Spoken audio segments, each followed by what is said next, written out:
Wind howls through ancient trees, their shadows dancing like living nightmares in the depths of primordial forests. Where sunlight barely penetrates the canopy, something stirs. 6.4 million years ago, when humanity was nothing more than scattered tribes clinging to survival, the darkness held secrets that would birth our first myths. Tonight, we descend into a world where the line between reality and nightmare blurred, where a female Homo habilis named Kira would discover that some sounds in the forest ... were never meant to be heard by human ears. The spirits were watching. They were waiting. And they were hungry. Thunder crashes in the distance. What she found would haunt her tribe for generations. And perhaps it still haunts us today. The rain had been falling for 7 moons, turning the forest floor into a treacherous bog of mud and decay. Kira, a female Homo habilis with weathered hands and eyes that held the wisdom of countless hunts, crouched beside the dying embers of their campfire. The acrid smoke mixed with the smell of wet earth and rotting vegetation, creating an atmosphere thick enough to choke on. "The spirits are angry," whispered Toke, the eldest of their small band.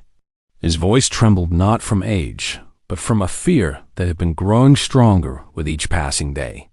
Kira's fingers tightened around her crude stone blade. She had led their group of 12 through countless dangers, saber-toothed predators, rival tribes, and the ever-present threat of starvation. But this was different. This felt ... wrong. The forest around them pulsed with an unnatural energy. Trees that should have stood silent in the rain seemed to sway with purpose, their branches reaching down like gnarled fingers. Strange sounds echoed from the depths, not the familiar calls of animals they knew, but something else entirely. Something that made their primitive minds recoil in terror. "We need to move," Kira said, her voice cutting through the rain like a blade. "This place ... it doesn't want us here." Young Brack, barely past his first hunt, looked up from where he huddled with the other children. "But Kira, where can we go? The valleys are flooded. The mountains are blocked by ice. We have nowhere else." She stood, water streaming down her face, and gazed into the impenetrable darkness between the trees. Somewhere in that blackness, she could swear she saw movement, shapes that defied explanation, forms that seemed to shift and change when she wasn't looking directly at them. The fire hissed as raindrops fell into it, sending up small clouds of steam that looked disturbingly like reaching hands. "Then we make our stand here," Kira declared, though her heart hammered against her ribs. "But tonight, we keep the fire burning. No matter what happens, no matter what we see or hear ... the fire does not die." As if in response to her words, a sound drifted through the forest, low, mournful, and utterly inhuman. It was a sound that seemed to come from everywhere and nowhere, a voice that spoke in frequencies that made their bones ache. The children pressed closer together, and even the adults drew their crude weapons with shaking hands. Whatever was out there in the darkness, it had been waiting for this moment. And now, it was ready to make its presence known. The sound came again, closer this time, a haunting melody that seemed to wrap itself around their minds like tendrils of fog. Kira felt her grip on reality beginning to slip as the noise penetrated deeper into her consciousness. "Cover your ears," she commanded, but it was too late. The sound wasn't just heard. It was felt, experienced, lived. It bypassed their ears entirely and spoke directly to the primitive parts of their brains that still remembered when humanity was prey. Mira, one of the younger females, began to rock back and forth, her eyes wide and unseeing. "They're coming," she whispered, her voice barely audible above the rain. "I can see them. They're beautiful and terrible." Kira slapped her sharply across the face, the crack echoing through their small camp. Mira blinked, confusion replacing the glazed look in her eyes. "Listen to me," Kira hissed, grabbing Myra by the shoulders. "Whatever you think you see, whatever calls to you from the darkness, it's not real. It's not our friend. It wants to lead us away from the fire, away from safety. But even as she spoke, Kira felt the pull herself. There was something magnificent about the shapes moving between the trees, something that promised answers to questions she didn't even know she had. The rational part of her mind screamed warnings, but another part, an older, deeper part, whispered seductively about the beauty waiting in the shadows. Kira ... Tok's voice was strained. Look. She turned to see him pointing into the forest. There, barely visible through the rain and darkness, stood a figure. It was tall, impossibly tall, with limbs that seemed to stretch and bend in ways that defied nature. Its face, if it could be called a face, was a shifting mass of shadows and starlight. Beautiful, breathed one of the children, starting to rise from the fire. No! Kira lunged forward, tackling the child back to the ground just as the figure in the forest beckoned with what might have been a hand. Don't look at it. Don't listen to it. The figure tilted its head, as if amused by her resistance. Then it began to sing. The melody was unlike anything their primitive ears had ever processed. It was the sound of wind through leaves, of water over stone, of birth and death, and everything in between. It promised knowledge, power, transcendence. It promised to show them wonders beyond their wildest dreams. One by one, members of their group began to stand, their faces slack with wonder. The fire! Kira screamed, grabbing burning branches and waving them at her companions. Remember the fire!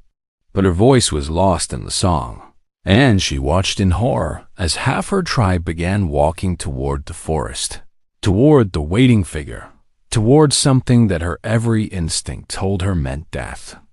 Desperation gave Kira strength beyond her years. She grabbed a burning log from the fire and thrust it directly into the face of Jorik, the tribe's strongest hunter, just as he was about to step into the tree line. The flames reflected in his eyes, and for a moment, the spell was broken. He stumbled backward, confusion replacing the dreamy expression on his face. What was I doing? He gasped, pressing his hands to his head. Fighting for your life, Kira growled, then turned to face the forest. The tall figure still stood there, but now it was no longer alone. Dozens of shapes moved between the trees, some tall, like the first, others small and darting, all of them radiating an otherworldly presence that made the air itself feel thick and wrong. They're not spirits, she realized aloud, her voice cutting through the haunting melody. There's something else, something that was here before us, something that doesn't want us to leave. The singing grew louder, more insistent, and she felt several more of her companions beginning to sway toward the forest. But this time, she was ready. Grab the burning branches. She commanded those still under her control. Form a circle. Fire hurts them. I can see it in the way they keep their distance. Tok, his weathered face grim with determination, seized a flaming piece of wood. I've lived too long to die bewitched by forest demons, he snarled, and thrust the fire toward the nearest approaching figure. The reaction was immediate and terrifying. The creature let out a shriek that sounded like 1,000 trees falling at once, and its form seemed to waver and dissipate like smoke. But even as one retreated, 2 more took its place. They're testing us, Kira realized, seeing how much resistance we'll put up before they claim us. Young Brack, still clutching his makeshift spear, looked up at her with frightened eyes. What do they want, Kira?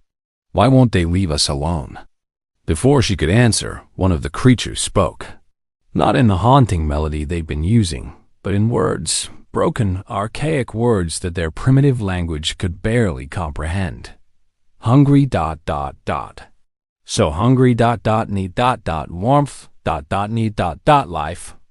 The voice seemed to come from everywhere and nowhere, and with each word, Kira felt a chill that had nothing to do with the rain. They're parasites, she whispered, the realization hitting her like a physical blow. They feed on life force, on the warmth that makes us human. That's why they want us to come to them willingly. It makes the feeding easier. The creatures seemed to sense her understanding, and their approach became more aggressive.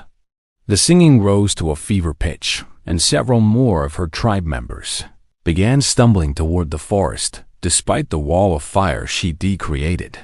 But Kira noticed something else.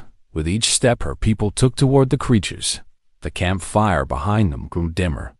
They weren't just trying to lure them away from safety. They were slowly draining the very life from their flame. "The fire!" Kira screamed, realizing the full extent of their trap. "They're stealing our fire." "Everyone, back to the center, now!" But it was too late for some. 3 of her tribe members had already crossed the barrier of flame and were walking with glassy-eyed determination toward the waiting creatures. She watched in horror as the first of them, Gara, a gentle soul who had never harmed anyone, reached the nearest shadow figure. The creature embraced her like a lover, and for a moment, Gara's face was illuminated by what looked like pure ecstasy. Then her expression changed to confusion, then terror, as she realized what was happening. Her life force was being drained away, visible as golden streams of light that flowed from her body into the creature. Her hair turned white, her skin wrinkled, and her eyes dulled to the color of dead leaves. In seconds, she aged decades. "Gara!" Kira lunged forward, but Jorik caught her arm. "It's too late for her," he said grimly, "but not for the others." The 2 remaining tribe members who had been approaching the creatures suddenly stopped, terror breaking through their enchantment as they witnessed Gara's fate. But the shadow figures weren't content to let them escape now that the feeding had begun. Dark tendrils, like living smoke, reached out from the creatures and wrapped around the ankles of the 2 would-be victims, beginning to drag them forward despite their struggles. "Form a spear wall," Kira commanded. "Fire at the tips." The remaining 8 members of her tribe, now fully awakened to the danger, grabbed their crude weapons and lit the points with flames from their dying fire. They charged forward in a desperate rescue attempt. The creatures shrieked as the fire-tipped spears came near them, their forms wavering and dispersing, but they didn't retreat entirely. Instead, they seemed to melt into the shadows between the trees, only to reform moments later in different positions. "They're playing with us," Toke gasped, sweat streaming down his face despite the cold rain, "like cats with mice." The rescued tribe members scrambled back to the fire circle, their faces pale with terror. But Kira noticed that their main fire was now barely more than glowing coals. With each moment that passed, with each display of the creature's power, their life force was being slowly siphoned away. "We can't fight them," she realized. "We can't win against something that feeds on our very existence. But maybe...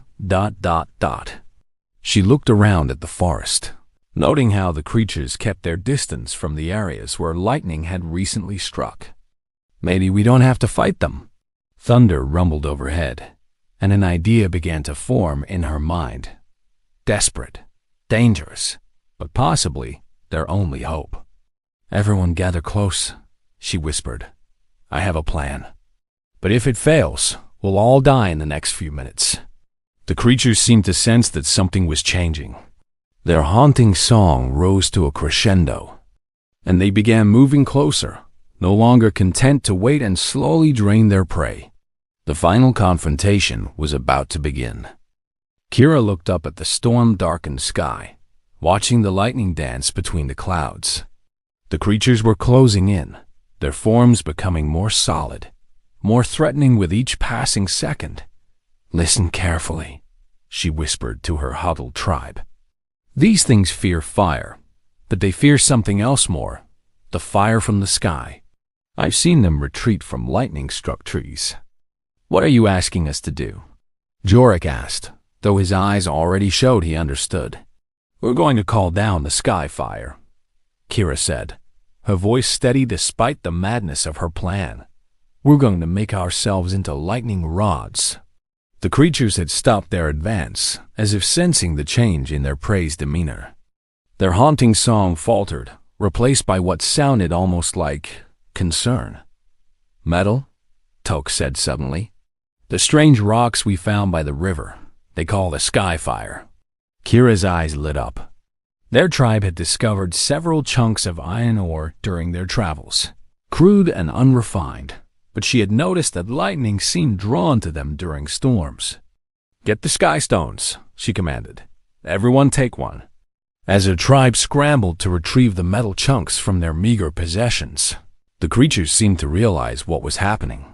Their forms became more agitated, more desperate. Several of them rushed forward, abandoning their cautious approach. "Now!" Kira screamed, raising her piece of iron ore high above her head, just as a massive bolt of lightning split the sky. The world turned white. The lightning struck the iron in her hand, and for a moment, she felt the power of the storm flowing through her body. It should have killed her instantly, but somehow, whether through luck, the primitive conductivity of the wet ground, or the interference of the creatures themselves, the energy dispersed through the entire camp. The effect on the shadow figures was devastating.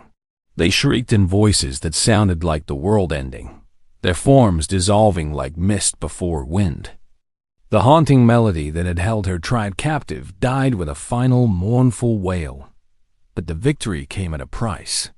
Kira collapsed, her body smoking, her hand blackened from the lightning strike. Several others had fallen as well, unconscious but breathing. "Kira!" Brock crawled to her side, his young face streaked with tears. She tried to speak, but her voice came out as barely a whisper. "Are they ... Are they gone?" Jorik, who had somehow remained standing, looked out into the forest. The oppressive darkness was lifting, and natural sounds were returning, the calls of night birds, the rustle of small animals in the underbrush. "They're gone," he confirmed. Whatever they were, the Skyfire sent them back to whatever realm they came from. But as Kira lay there, struggling to remain conscious, she saw something that chilled her more than the creatures themselves. In the distance, barely visible through the trees, she spotted the remnants of other camps, bones scattered around cold fire pits, the remains of tribes that hadn't been as fortunate as hers. "How many others?" she whispered. Jorik followed her gaze and understood. "We may have won this battle," he said grimly, "but I don't think we're the first to face them. I don't think we'll be the last." The storm was beginning to pass, but Kira knew that something fundamental had changed. They had survived their encounter with the shadow creatures, but they had also learned that humanity was not alone in this ancient world. There were other intelligences out there, older and more powerful than their primitive minds could fully comprehend. And some of them saw humans not as fellow beings, but as prey. 3 days passed before Kira could walk again. The lightning had left intricate burn patterns across her palm, marks that would remain for the rest of her life, a permanent reminder of the night they called down the Skyfire. As her tribe prepared to leave the cursed forest, she noticed changes in all of them. They spoke in hushed whispers, constantly glancing over their shoulders. The children no longer wandered far from the adults, and everyone kept pieces of the iron ore close to their bodies. "We need to warn the other tribes," Toke said, as they gathered their meager possessions. His hair had turned completely white during the encounter, and his hand shook with a tremor that would never fully leave him. "Warn them of what?" Jorik asked. "That there are spirits in the forest that hunger for human life? Who would believe us?" Kira looked down at the burn marks on her hand, then at the scattered bones they discovered around other dead camps. "We'll make them believe," she said quietly. "We'll tell the story. We'll teach them about the Skyfire, about the metal that calls to lightning." "And if they think we're mad?" Brock asked. "Then they'll die like the others did," Kira replied with brutal honesty. "But some will listen. Some will learn. And maybe, when their children's children face the shadow creatures, they'll remember our story and know how to survive." As they finally left the forest behind, Kira felt the weight of responsibility settling on her shoulders like a physical burden. They carried with them more than just the knowledge of how to fight the creatures. They carried humanity's first myths. The first stories told not for entertainment, but for survival. That night, as they made camp in the open grasslands far from any trees, Kira began the ritual that would be passed down through countless generations. She gathered her tribe around the fire and began to speak. "Listen well," she said, her voice carrying the authority of someone who had faced the impossible and lived. "For what I tell you now is not just a story. It is a warning, a weapon, and a promise." She told them of the shadow creatures that hungered for human warmth, of the haunting songs that could steal away your will, of the sky fire that could banish even the oldest evils. She made them repeat the story back to her until every detail was burned into their memories. "Why do we remember this?" she asked. "So that others might live," they replied in unison, their voices echoing across the empty plains.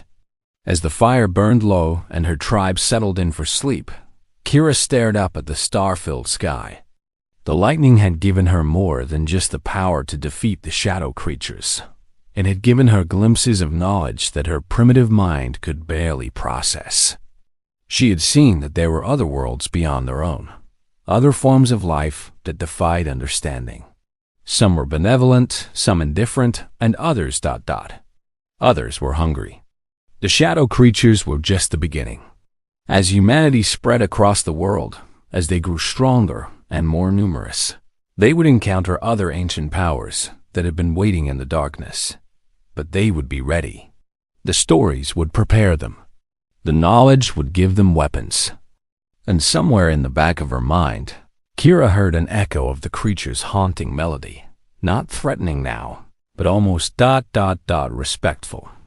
They had learned something too during their encounter. They had learned that humanity, despite its primitive appearance, was not easy prey. The first myths of humanity had been born in fire and lightning, forged in terror and triumph. And as Kira finally drifted off to sleep, she smiled grimly. The shadow creatures would return someday. She was certain of that. But when they did, they would find that humanity had not forgotten the lessons learned in a rain-soaked forest 6.4 million years ago. The stories would survive, the warnings would endure, and the skyfire would be waiting. The wind whispers through the grasslands, carrying with it the echo of ancient songs and the promise of storms yet to come.